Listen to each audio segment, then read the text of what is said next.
Beneath the quiet oaks of Charleston's St. Michael's Cemetery, a secret has been whispering for more than a century. At first glance, the graves appear ordinary, 9 headstones belonging to some of the wealthiest plantation masters the South had ever produced. But when the coffins were opened during a long-forgotten renovation, workers recoiled in horror. Each lid bore frantic scratch marks. Each body was twisted in impossible angles, their fingers broken, their faces locked in silent screams. These men had not died peacefully. They had been buried alive. The discovery shook even hardened officials. Yet the truth was swiftly sealed away. Charleston's elite demanded silence, fearing that their family names would be tainted by what had truly happened in the 1850s. But a forgotten journal, written by a man history wanted erased, survived. It belonged to Solomon Fairfax, once a healer, a husband, and a father. His words revealed not a tale of natural death, but 4 years of calculated vengeance against the very men who destroyed his life. Imagine standing helpless as your wife slips away in a pool of blood, your children torn from your arms and sold like livestock. Imagine swearing to heal others, only to find that your gift could also deliver the most terrifying punishment of all: the torment of being lowered into the earth fully awake, fully aware, waiting for the soil to smother your last breath. This is not a ghost story. This is the chilling human truth behind Charleston's most cursed graves.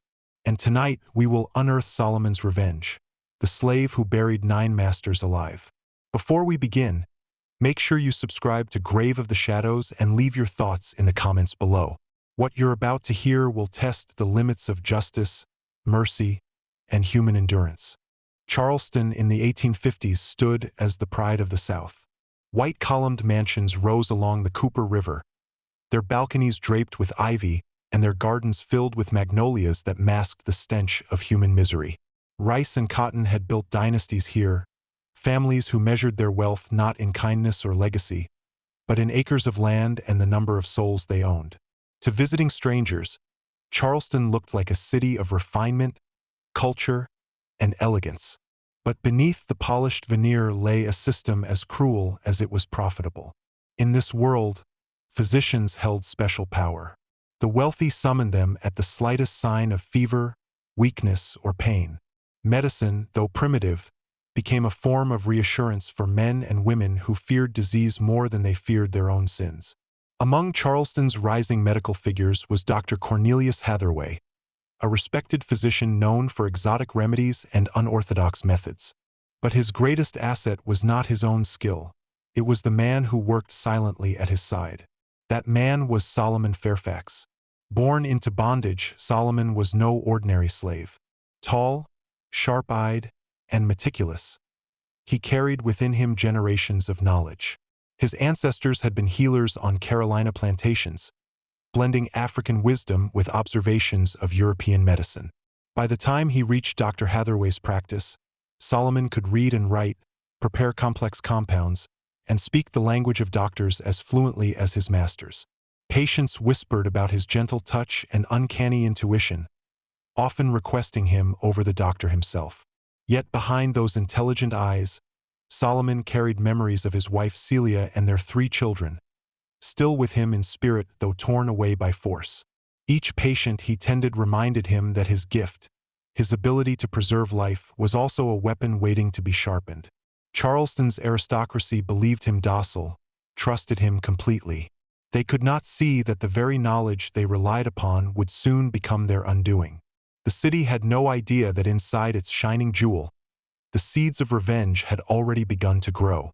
Before history would remember him as a figure of vengeance, Solomon Fairfax was known for something far gentler: his gift of healing. Born on the Pemberton plantation just outside Charleston, he grew up surrounded by sickness, toil, and cruelty. But unlike many in bondage, Solomon carried knowledge passed down like a sacred inheritance.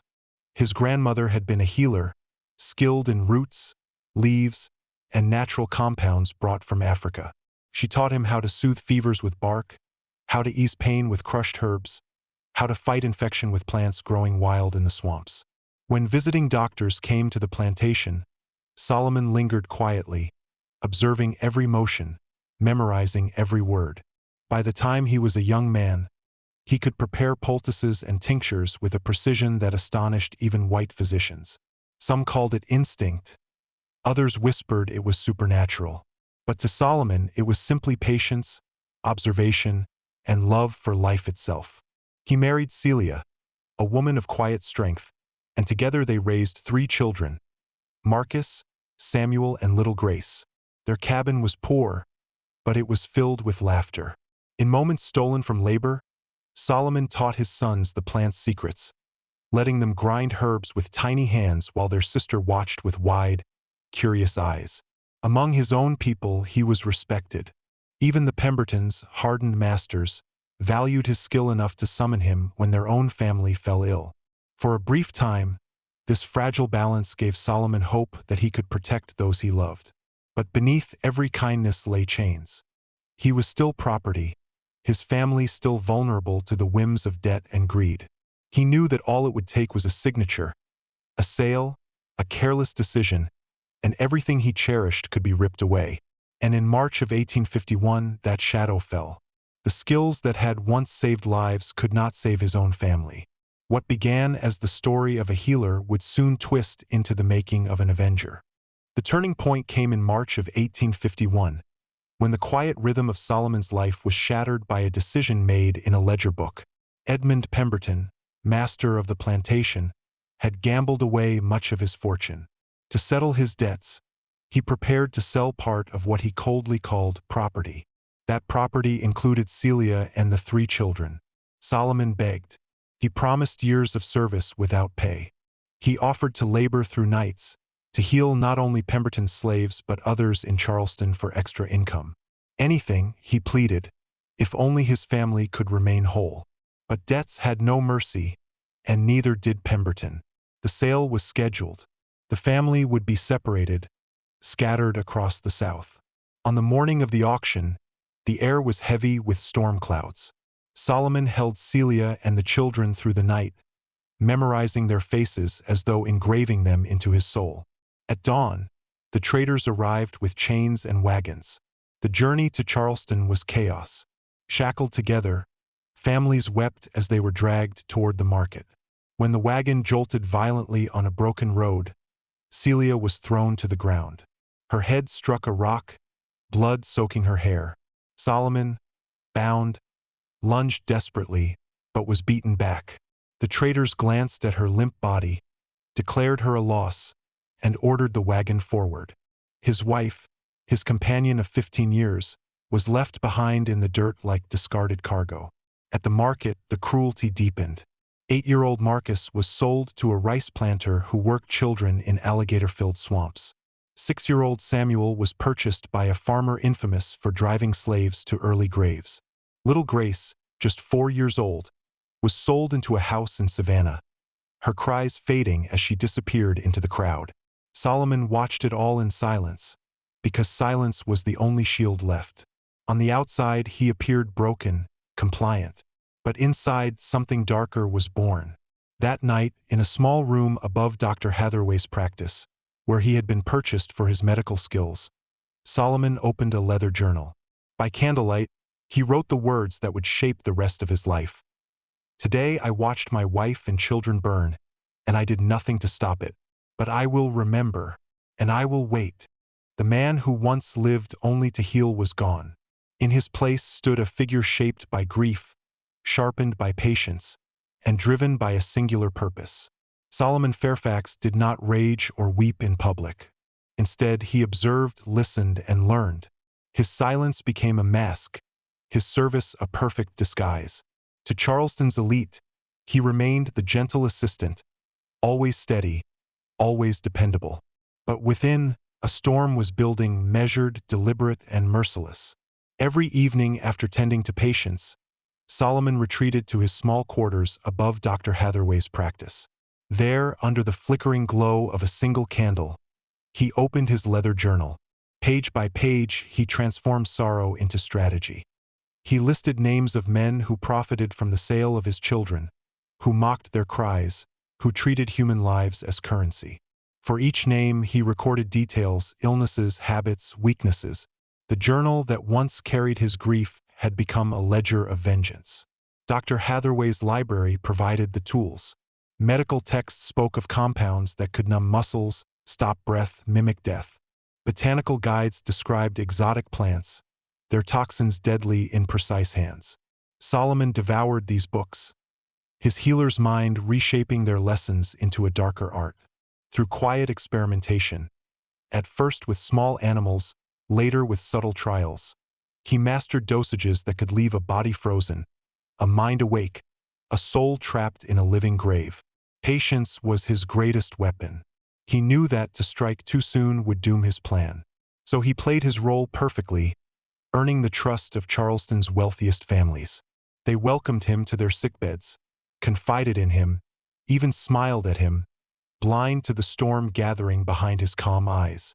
Each day he healed their fevers, eased their pain, and whispered gentle reassurances. Each night he sharpened his tools of justice. He did not see himself as a murderer, but as an executioner chosen by fate. His children's cries still echoed in his ears, and he promised them silently, "Those responsible will know the terror you felt." Solomon was ready. The healer's hands would soon bury 9 men alive. The first name on Solomon's list was Colonel Reginald Fitzpatrick, a wealthy rice planter who had not only attended the Charleston slave auction, but laughed openly as Solomon's children were torn from him. Witnesses recalled the colonel joking about Marcus and Samuel, saying they'd fetch fine breeding stock. That voice, that sneer, had echoed in Solomon's memory ever since. Fitzpatrick was a regular patient of Dr. Hathaway's practice. Years of indulgence had left him with gout and a frail heart, conditions that brought him limping through the doctor's doors month after month. He trusted Solomon more than anyone else in the office. Often, the colonel would wave the doctor away, insisting, "The boy knows what he's doing." That trust would become his undoing.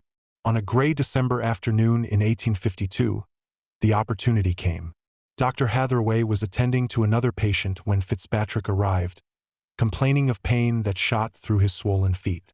The doctor, weary and distracted, instructed Solomon to prepare the usual treatment. Fitzpatrick, smug and unsuspecting, settled into the chair, grumbling about his ailments. Solomon's hands did not tremble as he prepared the mixture. Into the familiar tonic he slipped a precise measure of his compound, a colorless liquid he had tested 100 times. He carried the cup to Fitzpatrick with the same calm expression he had always worn, the mask of a healer. The colonel drank it without hesitation. Minutes passed. Fitzpatrick shifted uneasily, his face reddening as he struggled to move. "Strange," he muttered, trying to lift his arm. His words began to slur, his body heavy as stone. His eyes darted in panic as realization dawned. Something was terribly wrong. Solomon leaned close, speaking softly, almost kindly. "Do you remember the auction, Colonel? March 14th, 1851. You laughed when my children screamed. You said my boys would make good breeding stock." Fitzpatrick's eyes widened, terror flashing as paralysis stole his voice. He tried to shout, but no sound came. His chest still rose and fell faintly, but to anyone else he appeared already gone. Solomon continued in a steady whisper, "You are not dying yet. Your mind is clear, your body trapped. The doctor will pronounce you dead. You will be laid in your coffin, lowered into the ground. And there, as the earth closes in, you will understand what terror feels like." When Dr. Hathaway entered minutes later, he found Solomon standing quietly beside what appeared to be a lifeless body. His heart gave out. "Doctor," Solomon said with convincing sorrow. Hathaway confirmed it, an unfortunate but unsurprising death for a man of Fitzpatrick's condition. The next evening, Solomon stood among the slaves at the cemetery as the colonel's coffin was lowered into the soil. He watched the first shovelfuls of dirt strike the lid, and in his mind, he saw Fitzpatrick's eyes wide with horror, fully conscious, clawing at the coffin walls. That night, Solomon wrote in his journal, "Colonel Fitzpatrick has paid for his crimes. 8 remain." If Colonel Fitzpatrick's death was the first test, Judge Marcus Calverton's would prove how dangerous Solomon's path had become. The judge was no stranger to Solomon.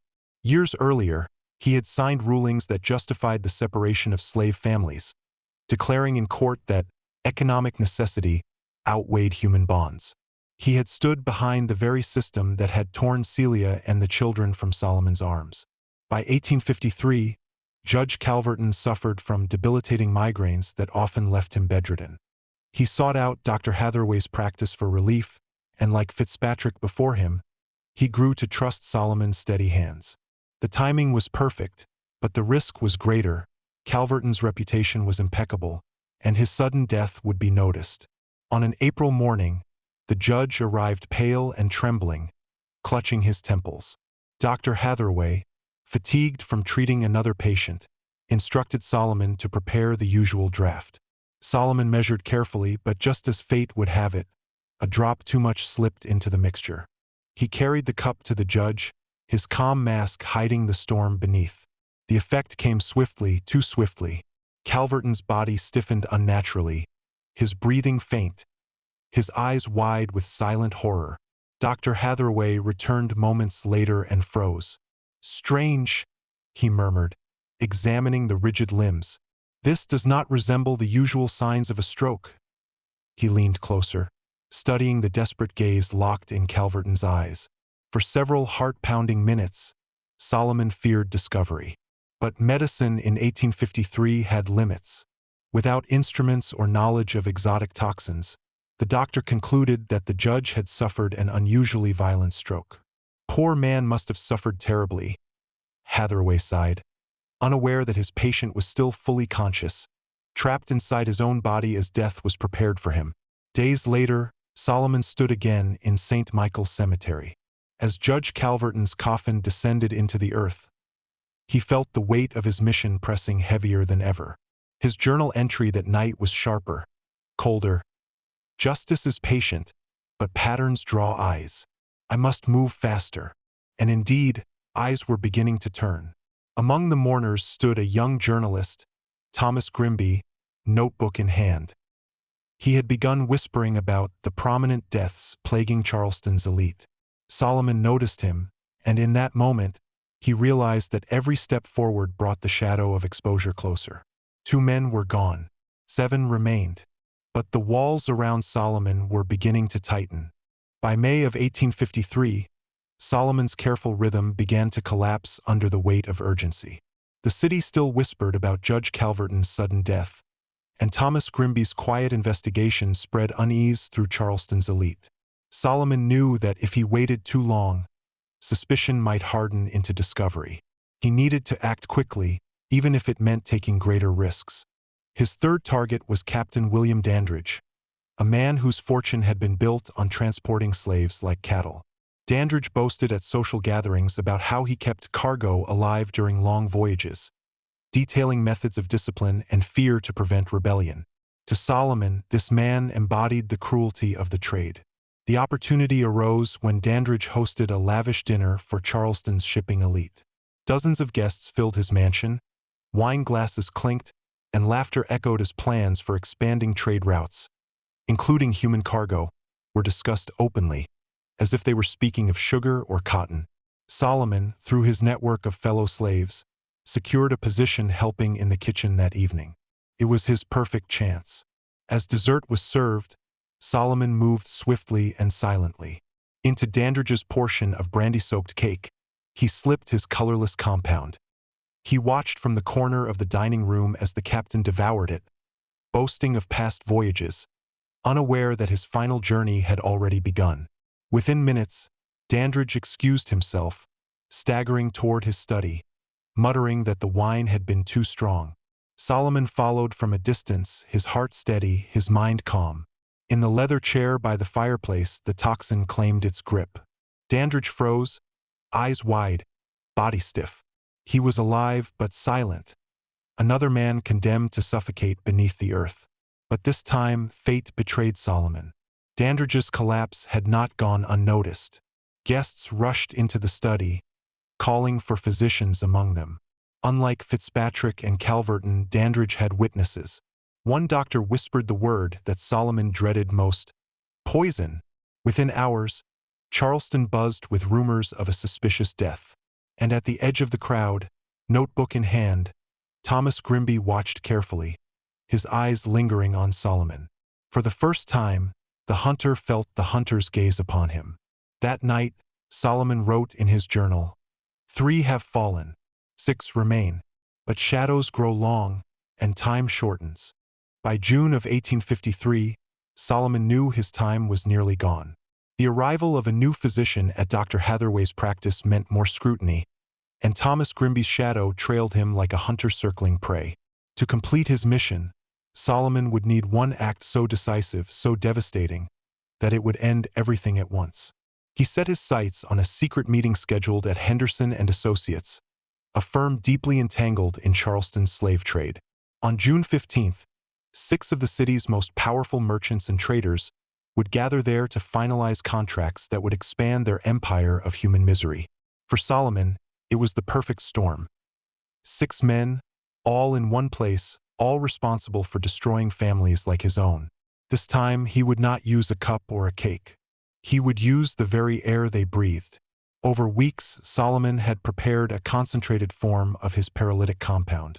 Studying Charleston's new gaslighting system, he realized that if he injected the toxin into the gas line feeding the lamps, the men would inhale death with every flicker of flame. It was a method as brilliant as it was horrifying. On the night of June 15th, Solomon waited in the shadows of an alley. At precisely 8 o'clock, the lamps inside the building glowed. Minutes stretched into an hour, and then silence fell. Solomon entered with a stolen key. What he found froze even him. Around the polished mahogany table, 6 men sat rigid, eyes wide, bodies locked in stillness. They could not move, could not speak, but their gaze followed him. Terrified, pleading, aware. To any outsider, they appeared dead. But Solomon knew the truth. They were trapped, prisoners inside their own bodies. He circled them slowly, speaking with the calm tone of a physician delivering a diagnosis. "You destroyed families," he whispered. "You profited from tears. Tonight, you will know terror as my children knew it." He leaned close to each man, ensuring his face was the last thing they saw before being buried alive. But fate intervened. The door creaked open.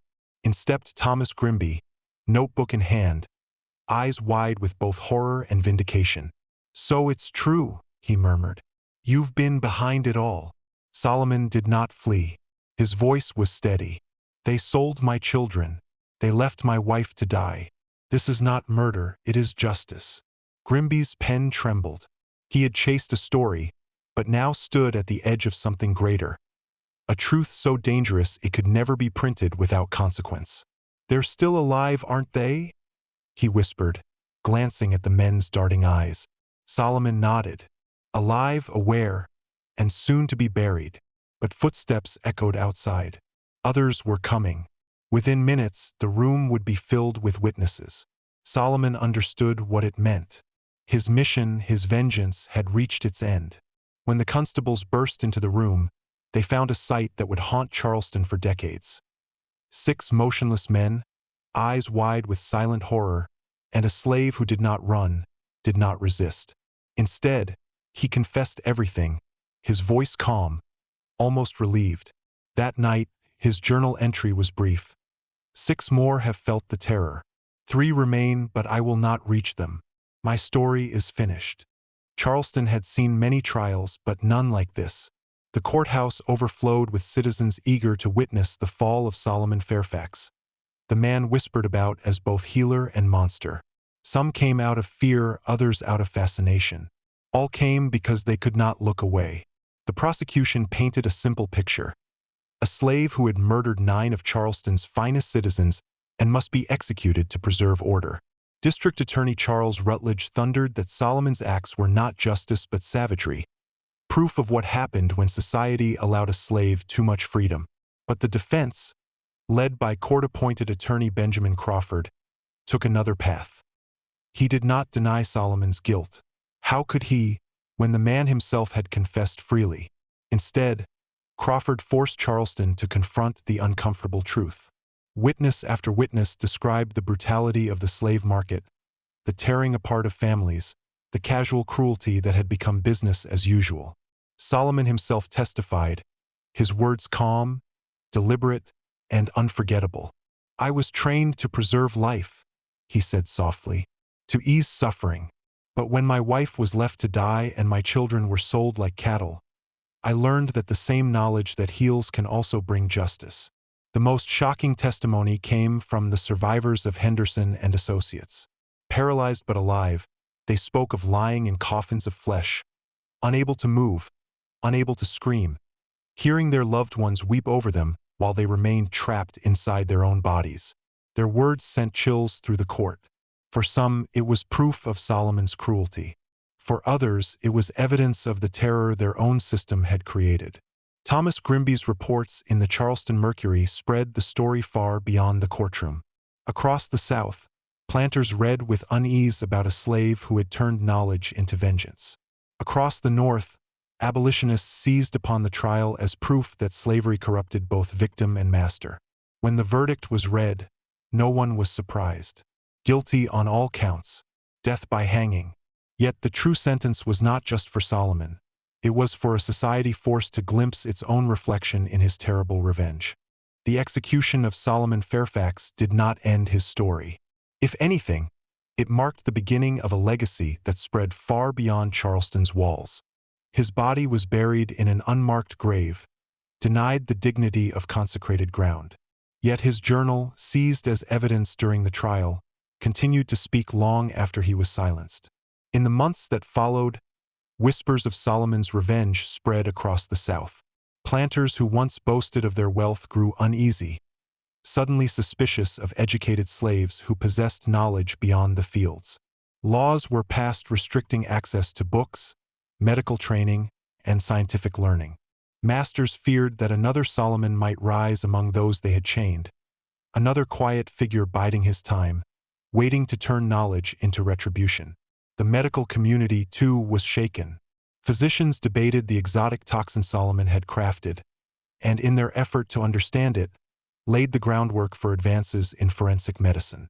His crimes forced science to grow sharper, more cautious, better able to detect hidden poisons. The irony was stark.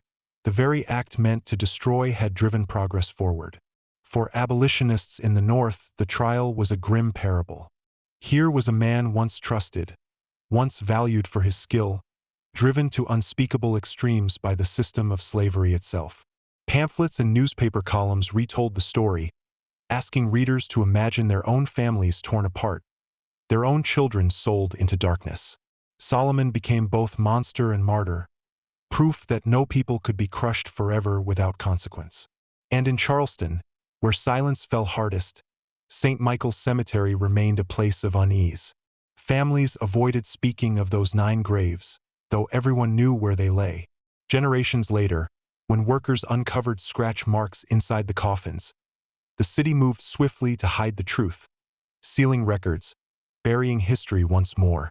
But legends do not stay buried. Solomon Fairfax's name became a warning and a question. What happens when justice is denied for too long? And so the tale of Solomon Fairfax closes, not in silence, but in echoes that still rattle through history.